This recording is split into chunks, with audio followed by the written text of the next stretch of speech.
My chapter has a look at the evidence of failures in network regulation and the outcomes for it, and then tries to explain why it occurred and what might be done to fix it.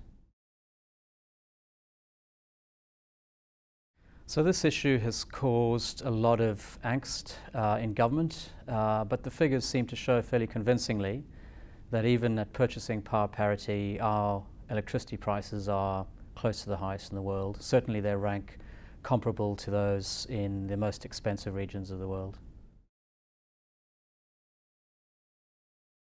We've long enjoyed relatively inexpensive electricity amongst countries of the world. We've got coal mines which feed large power stations which are inexpensive. But over the last 6-7 years, prices have gone up practically 100% over that period, largely due to network costs. There have been other factors, but an increase in network costs has been the main one. The issue of government ownership of network service providers has attracted a lot of attention. There's nothing wrong with government ownership. Governments have a right to own any businesses that they choose to and to take the profits from that. The issue is the design of a regulatory framework that gives fair outcomes for the government and for the consumers. And it's how those service providers are held accountable and how they are regulated.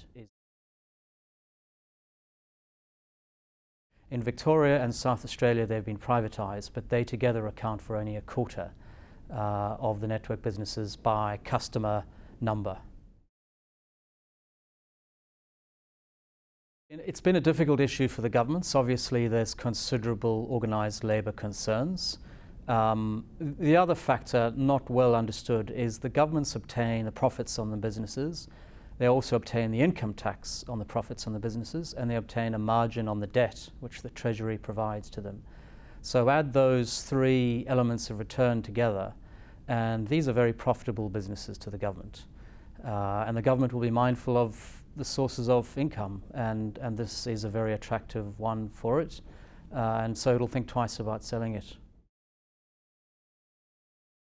Under the regulatory formulation, prices in most cases, in some cases the aggregate incomes are set for 5 years. These are 5-yearly contracts, if you like. This is an unusual arrangement. There are not many businesses where they guarantee services for 5 years and set the income and the prices for those 5 years. You have to be able to forecast your future demand and your cost of capital accurately. And that hasn't been the case, so there have been errors in that. And those errors have led to higher profits and higher prices. A major problem we have and have had is consumers have been spectators. They've been out on the sidelines. In markets, consumers drive production. If companies don't meet their needs, they're not going to be in business for long. Whereas in electricity network industry, consumers have been spectators, they've been on the side. There's been a discussion between the regulators and the network service providers. Consumers need to be brought into that in a far more serious way so that they're able to express their views directly to the businesses and to the regulator in a way that ensures they deliver outcomes in the long-term interests of consumers. Yeah, there are very good examples. This method of user engagement in setting allowed revenues and prices and spending programs is commonplace in the US.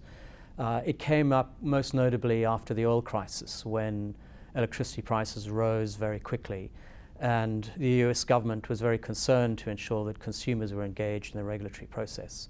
And now in several states in the US and at a federal level, there's processes for consumers to agree directly with the businesses as to what their prices and spending programs should be.